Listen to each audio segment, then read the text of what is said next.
네, 오늘 시장에 어떤 이슈가 있었는지 살펴보는 하루장터 시간입니다. 오늘 도움 말씀 주실 전문가 세 분 소개해드리도록 할게요.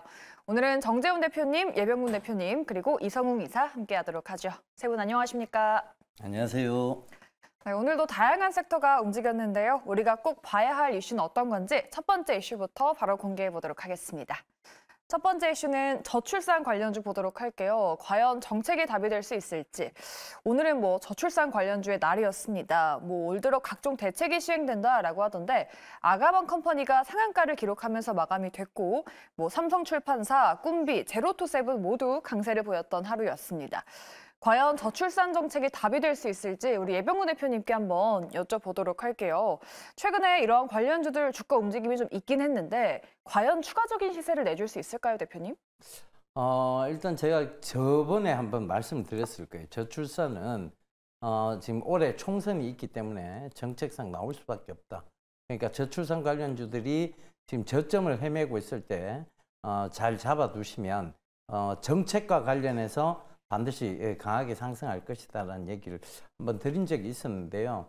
근데 이게 사실은 저출산 정책을 내놓는다고 해서 이 갑자기 출산율이 올라가지는 않아요. 그리고 과연 이게 진짜 강도 높은 사실 강제 의무 규정이 없는 한 아이를 놓지 않으면 강제적으로 뭘 하겠다든가 이런 강제 규정이 없는 한은 절대 이 저출산의 부분이 과연 어떤 정책만으로 해결될 수 있을까에 대한 의문은 품을 수밖에 없습니다. 그래서 이게 이제 사실은 이게 실질적인 부분에 있어서는 그렇게 저출산 관련주들이 한 번에 강한 시세의 흐름뿐이지 이게 계속 지속적으로 저출산 관련주들이 올라갈 것이다라고 보는 것은 무리예요.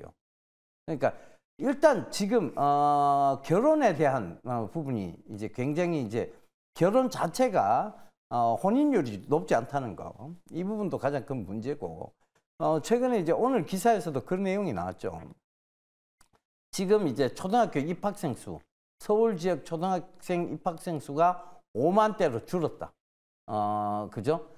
바로 재작년까지만 해도 7만 대 이 정도 됐습니다. 5만 대로 확 줄은 거예요. 그러니까 이게 지금 점점 초등학교 학급 인원의 반의 인원수가 줄고 있다는 거. 그만큼 출산율이 저조하다는 거죠. 이게 한순간에 정책 한 번으로 갑자기 출산율의 변화가 확 좋아진다고 보지는 않습니다. 그래서 이 부분은 한 번의 큰 시세 흐름일 뿐이지 이게 지속적으로 이어질 수는 없다고 보시는 게 맞을 것 같아요. 예. 저출산 관련주 그리고 정책이 관련주에 어떤 영향을 줄지를 좀 전반적으로 알아봤는데 그러면 또 오늘 종목들이 많이 올랐잖아요. 지금 접근해 봐도 될지 세 분께 한번 여쭤보도록 할게요. 부정과 긍정 팻말 들어주시면 되는데요. 저출산 관련주 과연 지금 사야 할지 팻말 준비되셨으면 바로 들어주시죠. 오, 부정 두 분과 중립 한 분이네요. 일단은 그러면 중립 정재훈 대표님께 여쭤보도록 할게요. 네. 사실 접근을 한다고 한다면 그중에 어떤 쪽을 좀 봐야 할지 저출산 원인으로 사교 의혹도 지적이 되면서 교육주도 조금 또 상승이 나왔잖아요. 어떤 쪽을 봐야 될까요? 우선 오늘 시장 지수가 그렇게 썩 좋지는 않았어요. 그러면서 이제 개별 테마성의 종목군들이 움직여주는 그런 모습들을 보였는데 오늘 대량 거래가 좀 동반되면서 전반적으로 교육 관련주도 마찬가지고 일단 정책 관련주도 마찬가지 좀 움직여주는 출산 관련주도 마찬가지고요. 큰 폭의 좀 상승을 했는데 추가적인 상승은 좀 충분히 나올 수는 있어 보여요. 다만 이제 우려스러운 부분들은 단기적으로 좀 대응을 해야 될 필요성이 좀 있습니다. 예를 들어서 좀 보게 되면 아가방 컴퍼니가 오늘 상한가를 좀 기록을 했어요. 그럼 결국은 작년도에도 시세 흐름들이 좀 나오지 않던 1년 동안 넘어가지 못했던 부분들을 오늘 한 번에 좀 넘어가는 그런 모습이거든요. 그러면 추가적으로 좀 상승 시도는 나올 수가 있습니다. 여기서 좀 매물대를 보더라도 추가적으로 좀 나올 수 있는 그런 부분들이 있으니까 그러면 결국은 아가방 컴퍼니 기준으로 보게 되면 5,700원, 5,800원짜리대를 넘어서게 되면 전고점, 21년도의 고점권역까지도 흐름들은 좀 나올 수가 있어요. 다만 대응에 필요하다라는 부분들, 그럼 결국은 어떻게 손절 타이밍을 잡고 어떤 식으로 매수 타이밍을 잡고 이렇게 해야 되지 않을까라고 좀 보여지고요. 그러면 결국은 이런 종목군들도 있겠지만 또 이제 총선 관련해서 정책적이거나 이런 부분들 얘기가 좀 나올 수도 있는 그런 섹터들이 있어요. 차라리 그런 쪽을 좀 보는 게 좋을 것 같고 오늘 교육주들 같은 경우 그렇게 많이 움직이지 못했거든요. 그러면 그런 종목군도 오히려 순환매적인 흐름들로 보면 오히려 좋지 않을까라고 좀 생각이 들지만 손절이나 대응을 못한다 하시는 분들이라면 시장이 오늘 조정이 좀 많이 받았으니까 평소에 내가 사고 싶었던 종목군들을 좀 보시는 게 좋지 않을까 좀 말씀드리겠습니다. 네, 순환매 전략도 괜찮아 보인다라고 말씀해 주셨어요. 근데 우리 이성욱 이사님께서는 부정팻말을 들어주시긴 했는데 뭐 오늘 움직인 육아 테마 외에도 뭐 AI로 태아 얼굴을 보게 된다거나 그런 신생아 의료 관련주라든지 뭐 그런 쪽 분야는 어떨지 좀 관련해서 볼만한 종목이 좀 있을까요? 그런 부분은 아마 출산율이 증가되는 추이를 확인하고 종목들이 움직일 수 있을 것으로 보입니다. 그렇다 보니까 우리가 종목을 볼 때 여기에서 실제 뭐 지표가 어떤 영향을 미치는지를 계속 주목을 해야 될 것 같아요. 출산율의 변화는 없는 상황 안에서 총선을 놓고 지금 정책적인 면에서 관련된 종목들이 선제적인 반응을 했기에 부정적인 요소를 말씀을 드린 거고요. 여기 더해져서 생각할 점은 뭐 AI 기술을 도입을 해서 뭐 태아의 뭐 얼굴이나 그런 부분에 대해서 좀 알아가는 그런 부분은 하나의 기술력에서는 긍정이라고 할 수 있는데 이 부분이 뭐 지표의 변화 없이는 크게 의미가 없다라는 해석이 가능합니다. 결론은 뭐냐라고 하면은 이게 모든 주식 안에서 영향을 미칠 수 있는 가격 지표들의 변화가 나타나야 하고 뒤에 모멘텀 같은 경우는 하나의 그냥 플러스 알파 요소라는 해석을 하시면 되겠습니다. 알겠습니다. 저출산 관련주에 대한 세 분의 또 자세한 의견들 들어봤고요. 저희 다음 이슈도 한번 살펴보도록 하겠습니다. 두 번째로 볼 이슈는 바로 이겁니다. 네, 방산업계 일감이 역대 최고라고 합니다. 우리나라의 글로벌 우주산업의 시장 점유율이 지금은 1%대인데 정부가 이제 10%대로 올리겠다라는 계획을 발표했습니다. AP위성이 투자 증가로 인해서 신규 수주가 좀 커질 거란 리포트가 나오면서 또 장중에 상한가를 기록하기도 했고요. 뭐 세트레가이나 인텔리안테크 같은 관련주들도 또 강세를 보였습니다. 과연 이 방산주들 지금 눈여겨봐도 괜찮을지 세 분께 여쭤보도록 하죠. 세 분 팻말 준비되셨으면 들어주시죠. 네, 긍정 두 분 그리고 한 분은 중립이시네요. 그럼 일단 긍정부터 들어보도록 할게요. 예 대표님이 긍정을 들어주셨는데 뭐 방산 관련주들이 좀 꾸준하게 시세를 내줄 수 있을까요? 예, 오늘 방산 관련주의 특징을 이제 한번 살펴볼 필요가 있는데요. 오늘은 항공 우주 산업 쪽 이쪽이 굉장히 강했어요. 그러니까 방산이라고 하면 우리가 전차도 있고 그다음에 이제 비행기, 그다음 전투기 뭐 이런 것도 있잖아요. 그죠? 근데 그중에 오늘 굉장히 강했던 것은 그냥 항공 우주 산업 쪽이에요. 이게 왜 강했느냐를 한번 살펴봐야 되겠죠.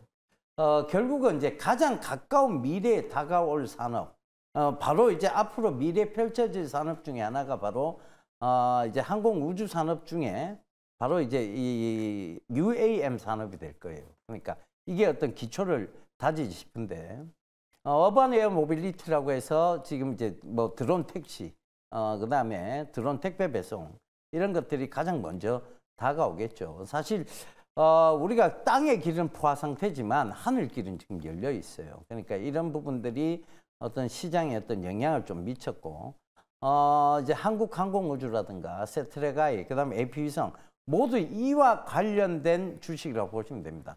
UAM과 관련된 주식이 맞아요. 그러니까 이 관점에서 보면 가장 가까운 미래에 다가올 가장 신규 산업은 바로 이 방산의 개념보다는 UAM, 그러니까 더블 모멘텀을 가지고 있다고 봐야 되겠죠.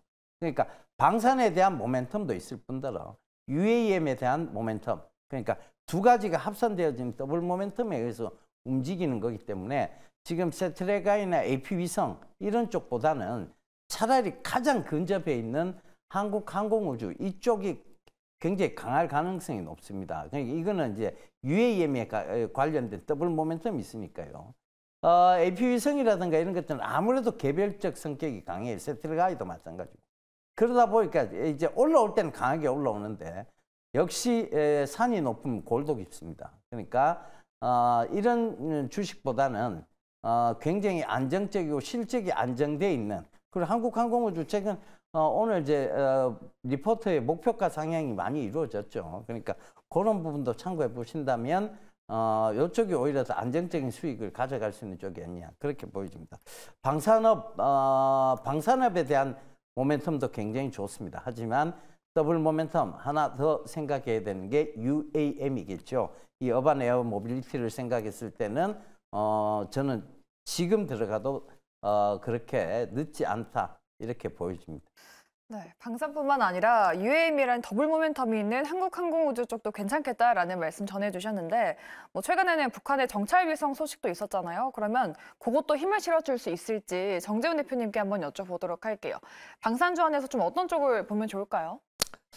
UAM 쪽도 나름 뭐 미래 성장 산업으로 좀 볼 수가 있습니다. 근데 이제 오늘 뭐 AP위성이라든가 세트레가이라든가 이런 쪽의 기업들이 좀 강했던 부분들은 위성 통신에 대한 부분들이었었어요. 그게 이제 계속적으로 확대가 좀 될 것으로 전망을 하고 있는 그런 사항들이기 때문에 매기가 좀 강하게 들어온 상황이다라고 좀 보시면 좋을 것 같고요. 뭐 대체적으로 방산 쪽에 되어 있는 뭐 그런 기업들이 우주 쪽의 사업도 같이 영위를 하고 있는 그런 사항들이에요. 근데 이제 대체적으로 뭐 수주장과 좀 많이 늘어날 것이다. 그 부분들이 이미 최고 실적으로 검증을 좀 하고 있는 그런 사항들이고요. 이 부분이 시장에 좀 반영이 된 그런 상황이다라고 좀 보시면 좋을 것 같고, 대체적으로 이제 위성 쪽이라든가 위성 통신 쪽이라든가 이런 부분들은 사실 정부 쪽하고의 계약 부분들이 좀 상당히 많습니다. 거기에 있어서의 수주를 많이 할 수 있는 그런 기업들이 누구냐를 좀 찾아봐야 되지 않을까라고 좀 보여지고요. 오늘 뭐 AP성이 뭐 수주가 많을 것이다라는 그런 기대감으로 좀 상승을 했던 그런 부분들도 있지만 국내 쪽에서도 아마 매출 비중이 좀 높은 그런 기업들도 좀 나름대로 있습니다. 지금 보게 되면 뭐 세트레가이 같은 경우도 정부에서 지금 추진 중인 4.25 사업의 대부분을 좀 매출을 차지하고 있는 그런 사항들이거든요. 그리고 하나 계열로 좀 되어 있는 그런 사항들이고, 그러면 결국은 하나 쪽과의 시너지 효과가 좀 충분히 날 수가 있는 그런 사항들이에요. 결국 장기적으로 좀 보게 된다면 성장을 할 수 있는 그런 모멘텀 거리가 좀 될 수 있는 그런 사항들이고, 위성 발사체 같은 경우도 계속 순차적으로 쏘아 올릴 거예요. 올릴 예정이기 때문에 수주는 계속적으로 좀 늘어날 수밖에 없는 그런 사항들입니다.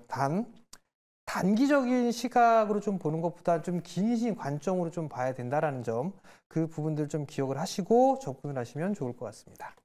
조금은 긴 호흡으로 보자라고 말씀해 주셨습니다. 지금 우리 정부랑 또 폴란드와의 방산 수출 2차 계약이 올 상반기를 기한으로 논의 중이라고 하는데 이 부분은 이성웅 이사님께 한번 여쭤보도록 할게요. 좀 그런 쪽에서 어떻게 좀 수주를 따낼 수 있을지, 또 그와 함께 방산주들이 움직여줄 수 있을까요? 정부 국방장관이 폴란드에서 바뀌면서 수주가 이어질지 우려가 됐는데 여기에 대해서 수주는 이어질 가능성이 높을 것으로 보입니다. 그렇다고 하면은 실제 지금 방산주 같은 경우는 짚어주신 부분처럼 모멘텀이 여기에서 새로운 정책, 그다음에 실제 수주까지 이어진다라고 하면 주가는 긍정적일 수 있어요. 제가 중립 의견을 드린 이유는 뭐냐라고 하면은 우선은 좀 선별적인 종목들로 차별화돼서 움직일 수 있음을 말씀을 드리고요.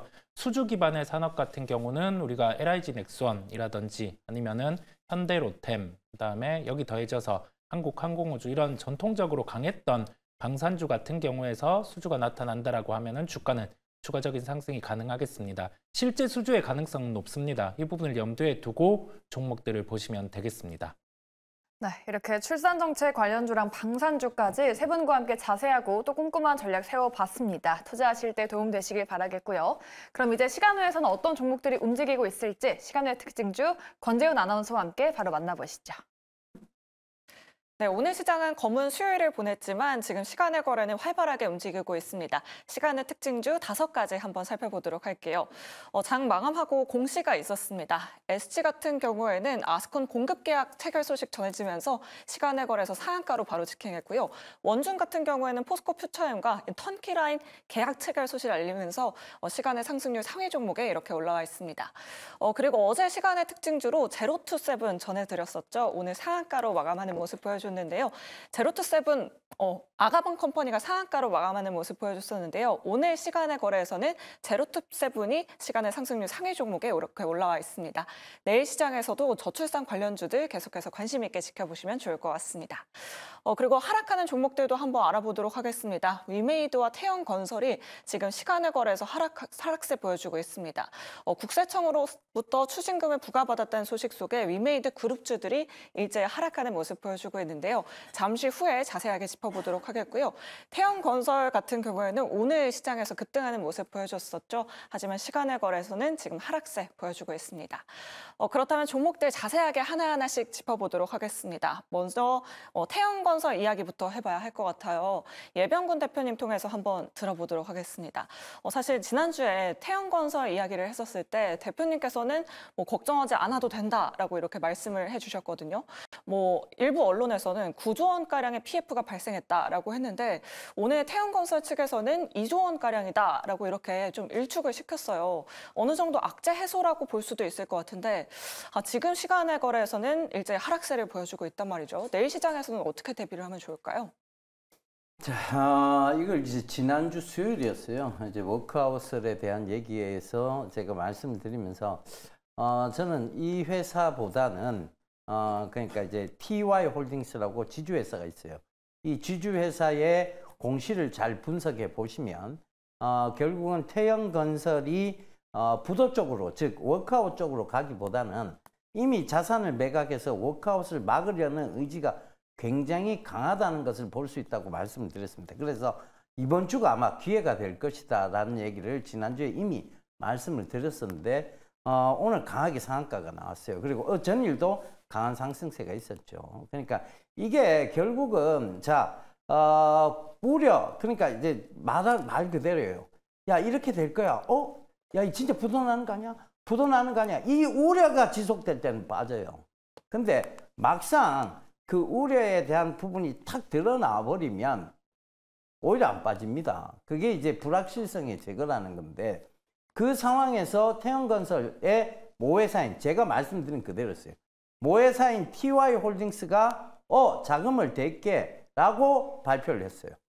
그러니까 이제 오늘 강하게 상한가가 나온 거죠.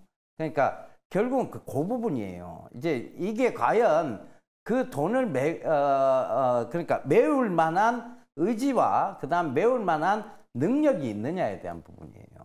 그러니까 의지도 있고 능력이 있어 보이는 거예요. 그리고 채권단하고 협의할 자세를 이미 갖춰놨어요. 왜? 돈을 모회사에서 대겠다잖아요. 그러니까 채권단 너희들도 참아 이렇게 된 거예요. 이거 시간에서 다시 오를 겁니다. 아마.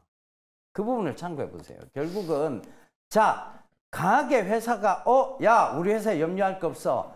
우리 회사는 자금 충분하고 SBS 최대 주주야. 우리 지분 팔아서라도 너희들 걱정 안 하게 해줄게. 이 말이었어요. 그 TY 홀딩스가 해준 말이에요.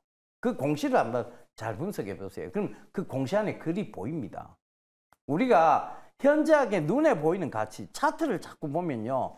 많이 속아요. 그렇지만 눈에 보이지 않는 가치, 즉 명확한 가치인 공시를 분석하다 보면 이게 이렇게 되겠구나라는 것을 충분히 감지해보실 수 있습니다.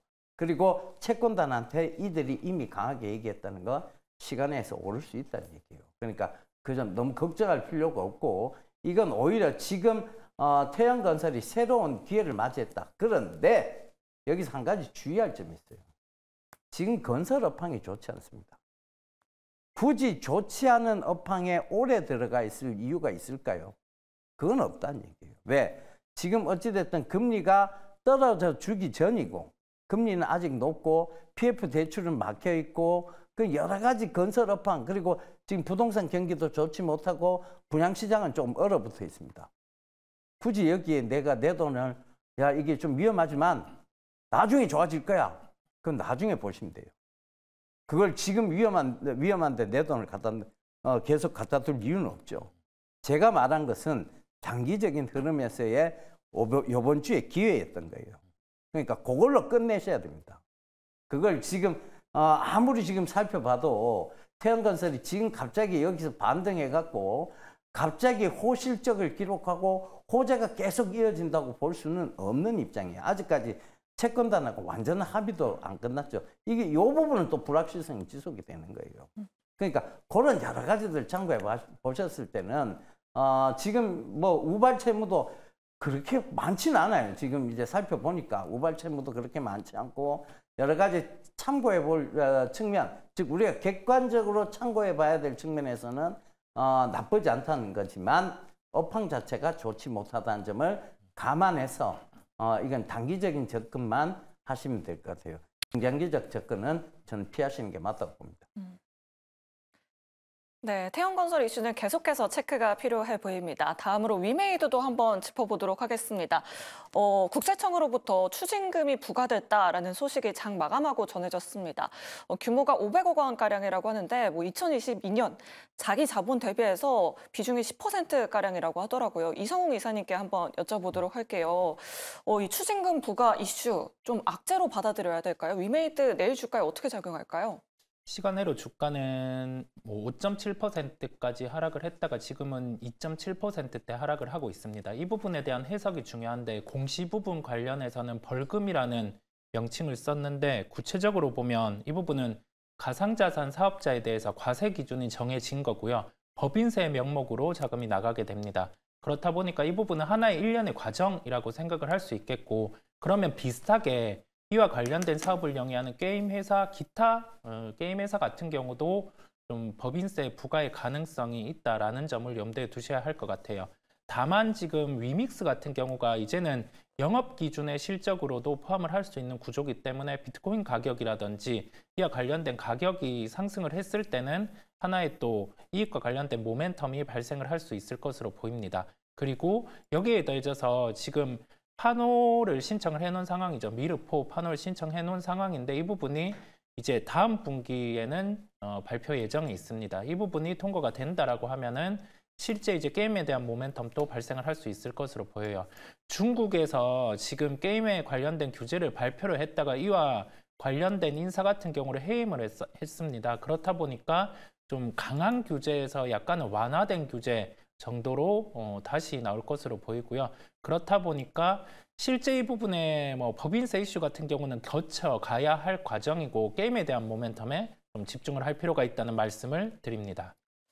네, 위메이드 그룹주 지금 시간의 거래에서 일제히 하락세 보여주고 있다는 점 참고해 보시면 좋을 것 같은데 그래도 낙폭을 조금은 줄여 나가긴 한 것 같아요. 추가적으로 정재현 대표님께 한번 여쭤보도록 할게요.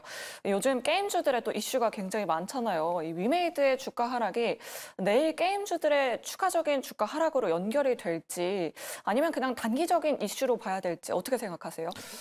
일단 뭐 게임주들 같은 경우는 개별적인 흐름들을 좀 봐야 되지 않을까 싶어요. 그러니까 예를 들면 위메이드가 급등을 하거나 했을 때는 뭐 가상자산이라든가 이런 부분들이 급등을 했을 때 따로따로 움직여주는 그런 모습들이 좀 나왔었어요. 그럼 결국은 개별적인 이슈로만 좀 봐야 되지 않을까라고 좀 보여지고요.